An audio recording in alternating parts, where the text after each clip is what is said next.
I late reg this tournament, and this first hand takes place at the 200-400 level with just over 9,000 in my stack. I didn't catch it on camera, but I'm holding Jack 9 of diamonds on the button. There are 3 limps ahead of me, and I decide to mix things up here and raise to 1,800. Unfortunately, being in seat 9 and with the dealer in my way, I didn't notice that the player in the big blind only had 3,700 until they 3-bet raised all in. Action folds back around to me, and it's only 1,900 more to call in a pot of 9,200, so I only need 20% equity to make the call. Fun fact, turns out that Jack 9 suited has exactly 20% equity versus aces, the best hand in poker, so it's a no-brainer call. We go heads up to showdown. My opponent has ace queen. The flop comes 9, 4, 10 rainbow, so I take the lead. The turn is a 5 of clubs. I can only lose to an ace or a queen. River is a deuce. I take down this pot and increase my stack by about 50%. In this hand, we're at the 300-600 level, and I look down at pocket 5s in the low jack. There's a limp from under the gun player. I go ahead and call to try and set mine. The hijack, cutoff, and small blind all call as well. When the action gets to the big blind, they decide to bump up the action to 2,800, at which point the under the gun player who had limped decides to shove for 4,300. This is an interesting spot because normally I would consider folding pocket 5s facing a raise and a 3-bet, but in this case, and without going too deep into the rules for raising in No Limit Texas Hold'em, I know the big blind will only have the option to call when action gets back on them. They won't be able to raise again. Because of that, I decide to gamble it up a little bit and make the call. The big blind makes the call as well, so we're headed 3 ways to the flop. Let's hit a 5. No 5 on the flop, which comes 8 ace king with 2 diamonds. Both the big blind and myself check. Turn is the jack of hearts, and once again, action checks around. River is the deuce of diamonds, and action checks around for a 3rd time. The under the gun player is going to take this one down with king jack offsuit. An interesting hand to limp jam with pre-flop. And the big blind shows 8-9 offsuit. What? In this next one, I pick up ace king suited on the button. Let's go. Under the gun player raises to 1,800, and I love to see it. I'm obviously going to 3-bet here, but I'm in a bit of an awkward spot when it comes to sizing because I only have 9,000 in my stack, and I'm worried that going all in may scare off my opponent. That being said, there's no point in 3-betting to somewhere around 5,000, only to leave myself with 4,000 behind, so I do the only thing that makes sense and I go all in. The small blind calls for less, and when action comes back on the under the gun player, they tank for a little bit before ultimately making the call with ace 7 of diamonds. Let's go to a run out. The flop comes 7 jack 4. Shit. Turn is a 10. We can still win this with the river king or queen, but it's the 3 of clubs. Guess it's time to rebuy. Chips! Next hand, we pick up ace king again in the hijack. Action folds to me, and with 11 big blinds in my stack, I'm going to go all in here. Action folds to the small blind, who feels bad for sucking out on me with ace 7 in the previous hand and wants to give me back some chips, so they make the call with pocket 5s. Great. It's the hand I lost with versus the hand I couldn't hit a set with. That should work out in my favor. Sarcasm aside, I do bank a king on the flop of king 7 queen rainbow. No 5 on the turn or river, and I will double up. Turn is another queen, river is an ace, and I do get the much needed double up. Let's go. Even with the double up, the increasing blinds are catching up on me, and so I'm really looking for a spot to go all in and hopefully get another doubled up. I find that spot when I look down at pocket 10s in the hijack. There are a couple of limps in early position before I go all in. Action folds around to the big blind, who likes their hand enough for a call. The early position players fold, and we go heads up to a showdown. I'm up against king jack offsuit. This happens to be the exact same spot in which I busted a tournament the week before, so I'm looking for redemption here. The flop is a clean 9-7 deuce. Turn is a jack. Shit. We can still win this with a 10 or an 8 for the straight, but the river is a 6 and we're going to lose a big one here. Good news is, I had the big blind covered. Bad news is, I only had an extra 3,000 or so, and I'm left with barely a big blind. It's all good though. Coming back from one big blind and running deep in this tournament would make for a pretty cool vlog, so let's go for it. Sadly, I don't find a good spot to get my one big blind in, so when I find myself in the undergun position with the big blind creeping up on me, I decide that if I'm going to bust this tournament, it's going to be on my own terms. I go ahead and shove blind. I don't hate the spot when only the cutoff, small blind, and big blind make the call. Let's see how the rest of the hand develops. The flop comes 6-4 queen with 2 diamonds. Action checks around. The turn is a deuce. Action checks around again. River is the 5 of diamonds, and on this card, the big blind decides to bet 3,000. The other 2 players fold, and the big blind tables 9-7 of diamonds for the flush. That's going to be hard to beat. Let's take a look at my cards. First card is the Deuce of Hearts. Sadly, this means I'm drawing dead. My other card is the Jack of Spades, and I am out of the tournament. It's time to hit the cash game streets. Before we jump into the cash game, if you're still watching and enjoying the content, I would really appreciate it if you could hit the like button. It takes me anywhere between 10 to 15 hours to edit these vlogs on top of my 9-to-5 job and spending time with my family, but it takes roughly 1 second to hit the like button, so I feel like it's a pretty fair deal. The more likes and comments my videos have, the more YouTube recommends them to other poker fans, and this is really the only way to grow your channel.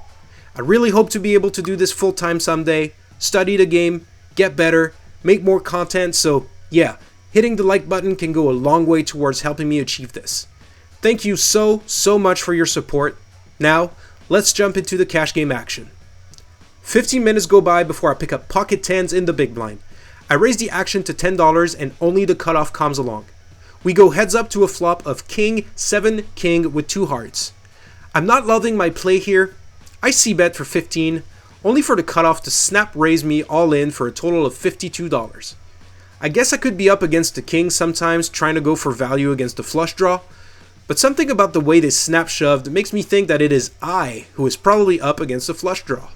In any case, I'm not buying what they're selling, so I go ahead and make the call. I ask my opponent if they want to run it twice, to which they agree, so we're off to see 2 turns and 2 rivers. First turn is a 10, giving me a full house, so that's half the pot going my way. River is a 7, let's go to the second run out. The turn is another 7, at which point my opponent announces that they have a 7.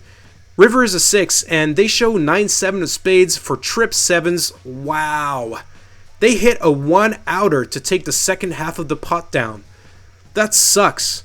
Hopefully this is not a sign of things to come and we can turn things around. Alright, in this hand we're playing a $3 bomb pot and the game is Dramaha. Now, I'm super excited to be bringing this to you because I've done some research on YouTube, and while I did find a couple of mixed game vlogs with action filmed at the table, and I also found a couple of Dramaha vlogs with hand histories, I believe there are no action at the table vlogs of Dramaha, so you're actually watching a world premiere here. The first Dramaha hand to ever be vlogged live at the table. First, let's go through the rules of the game real quick. The goal of the game is to make the best 5-card draw hand down and the best Omaha hand on the board. Everybody gets 5 cards down and can draw anywhere from 0 to 3 cards before the turn card comes. Don't worry if you don't get it just yet. I'm going to walk you through this hand and I'm sure it will make sense to you. Okay, so in this hand we get dealt 8, 8, 7, 5, 3 with 3 clubs. So we're starting with a pair of 8s, and we also have 3 to a club flush. Which cards we discard will depend on the board. The flop comes 8, 9, King, Rainbow, so we flop a set of 8s, a decent holding at this point in the hand. Action checks to me, and I bet $15, and everybody calls except the button. The small blind draws 3. The big blind stands pat, meaning they're not drawing any cards. Since I flopped a set, I'm going to hold on to my pair of 8s and draw 3 cards. The hijack draws 1, and the cutoff draws 2. Usually, when you see people draw 1 or 2 cards, they either started with 2 pair and are trying to boat up, or they started with 3 or 4 to a straight or a flush. I draw 3 cards and I get dealt Ace, Ace, Queen with 2 spades, so now I have 2 pair down, aces and 8s. I still have a set of 8s on the board, but when the turn brings the 7 of spades, I now also pick up the nut flush draw. The big blind bets $90, and with the potential to make the nuts on the board, and a chance I might have the best hand down if my opponents miss their draws, I go ahead and make the call.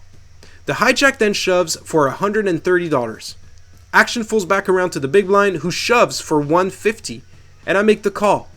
Let's see a spade. The river is the king of spades. Let's go. Oh wait, it paired the board, so my flush is probably no good. Oh wait, I have a boat. 8's full of kings. Oh wait, the big blind has 9 full of kings. Damn it!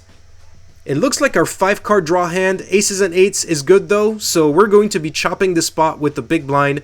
But what a sick river. I would have scooped the entire pot had that spade not paired the board. Welcome to mixed games. Next hand, we are once again playing a bomb pot, but this time we're playing 5-2-2. So everybody's getting dealt 5 cards. We're playing Omaha on 2 boards, and the best hand on each board wins. I get dealt King Jack 10-10-8, so I'm going to be looking to hit a set, or make a nut straight, or a flush. Bottom board comes 4-9-5 with 2 hearts, and top board comes 10-Ace-3 rainbow. I pick up a Jack high flush draw on bottom, and a set with a redraw to the nut straight on top. The big blind leads out for $20, called by middle position, and hijack. I come along, and so does the button. We go 5 ways to the turn, which comes an ace on bottom, and a 6 of spades on top. With the ace showing up on bottom, I am now very confident that my set of 10s on top is best, so I go ahead and bet out 145. The button goes all in for 80, the big blind shoves for 245, and I'm not going anywhere. I make the call. Let's hold on top. Unfortunately, I didn't note the river cards. All I know is that the river on top was a spade. I ended up chopping the side pot with the big blind, who had a straight on bottom. However, I had no claim to the main pot as the button rivered the nut flush. So instead of winning close to $350, I lose just over $100, a swing of around $450 with the turn of a single card. Things have not been going my way so far, and about an hour goes by before I get involved in another interesting hand. I pick up Jack 8 of hearts on the cutoff. The low jack opens up the action to 10. The hijack calls, and I decide to spice things up a little here by 3-betting to 40, hoping to take the pot down pre-flop, but I also don't mind a call as I have some post-flop playability. Only the low jack makes the call, and we go heads up to a flop of 9 Jack Deuce rainbow. We hit top pair. The low jack checks to me, and when they open pre-flop, they often have a mix of aces, kings, and queens in their range, so I want to deny those hands equity. I c-bet for 40, and the low jack calls. Turn comes a queen, and on this card, we both check. The river comes a 4, and surprisingly, my opponent snap bets $100, and I go well into the tank. I am replaying the hand over and over again in my head, and I just can't figure out why my opponent check calls flop, checks turn, and leads river with.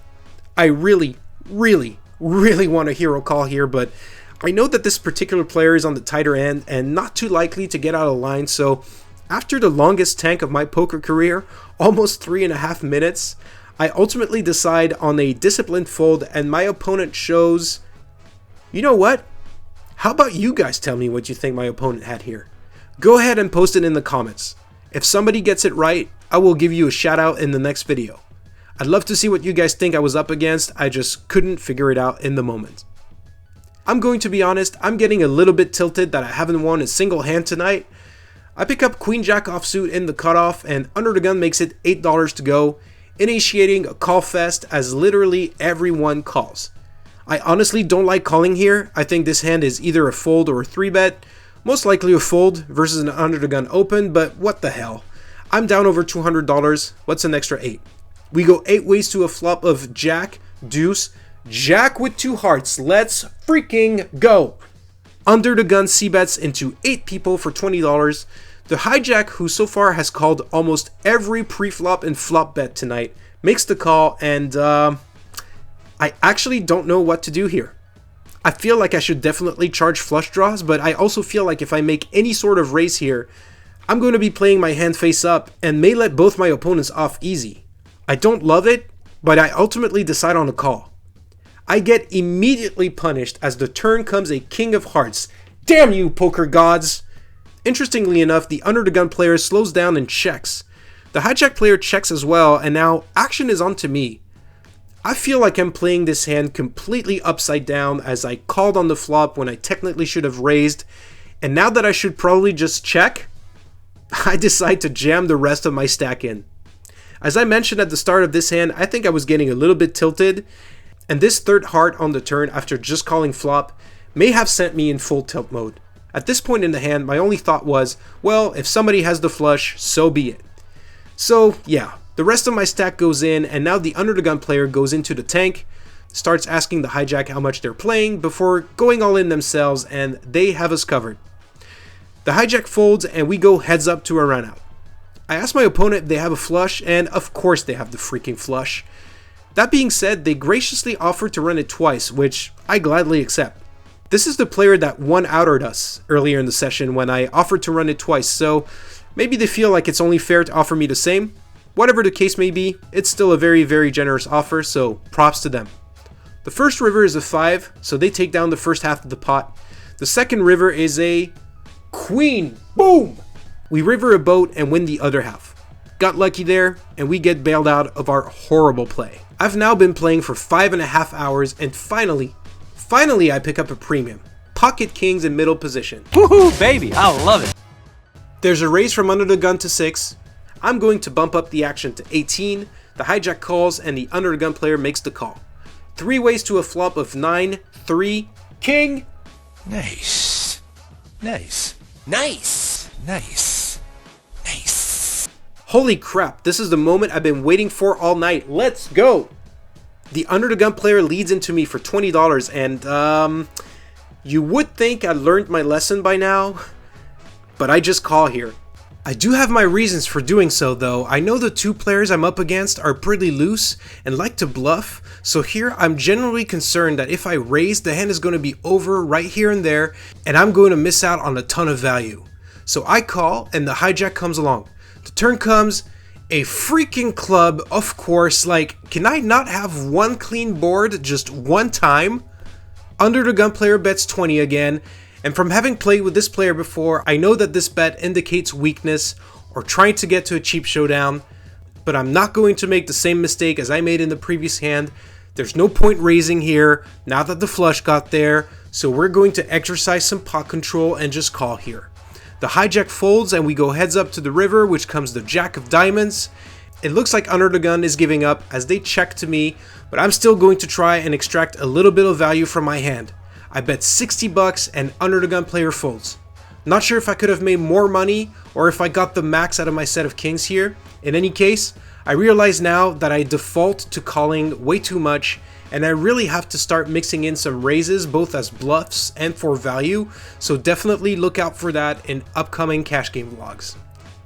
Alright guys, I have one last hand to show you, and we're back to playing a bomb pot, and this time we are playing double barrel. Everybody gets dealt 5 cards, there are 2 boards, and players are looking to make either the highest hand overall or the best low hand overall, or perhaps even both, and scoop the entire pot. If you're not familiar with low games, the goal of the game is to make the best 5 card low hand. The minimum requirement is to have 5 cards under an 8. So ace, deuce, 3, 4, 7 would be a good low hand. But when you're comparing 2 low hands, you're looking at the highest card. So if we compare ace, deuce, 3, 4, 8 to deuce, 3, 4, 5, 6, even though the ace is lower than the deuce, ace, deuce, 3, 4, 8 is 8 high, while 2, 3, 4, 5, 6 is 6 high. So 2, 3, 4, 5, 6 is the best low hand of the 2. Hopefully that makes sense. Let's get into the hand. Alright, so I get dealt 9, 6, 6, 5, 4, and the bottom board comes 8, 7, 4 rainbow, and the top board comes queen, deuce, 3 with 2 clubs. I'm first to act, and I'm still organizing my cards, so I actually don't notice that I flopped the nuts on bottom, and I check. Under the gun bets 15, the low jack calls, the cutoff calls, and I think my inexperience with this particular game and my fatigue shows there because I decide to raise to 100 and basically commit myself to my hand. It's a mistake because there's a lot of ways that my straight can lose by the river. If the bottom board pairs, I'll lose to a full house. If a club comes on top, I'll lose to a flush. I do have a draw to the nut low if an ace or 6 comes on the top board, but that's probably the biggest mistake I made in this hand. With 3 players already showing interest in the hand, it's very likely that 1 or more are holding an ace with some other low card, and I also hold 2 6s in my hand, so yeah, just not a good move at all. It's looking even worse when the under the gun player shoves, and then the low jack shoves as well. I get a little stubborn here, and I probably thought at the time that I was pot committed, so I go ahead and make the call. Can I somehow dodge the full house and the flush? Well, the bottom board decides it's had enough of foreplay and f***s me right there on the turn by pairing the board. I did not take note of the rest of the hand because I was just mad at myself at that point, but yeah, I suppose I had the other players covered because I get $80 back, and at least I have the good sense of cashing them out and putting an end to this session.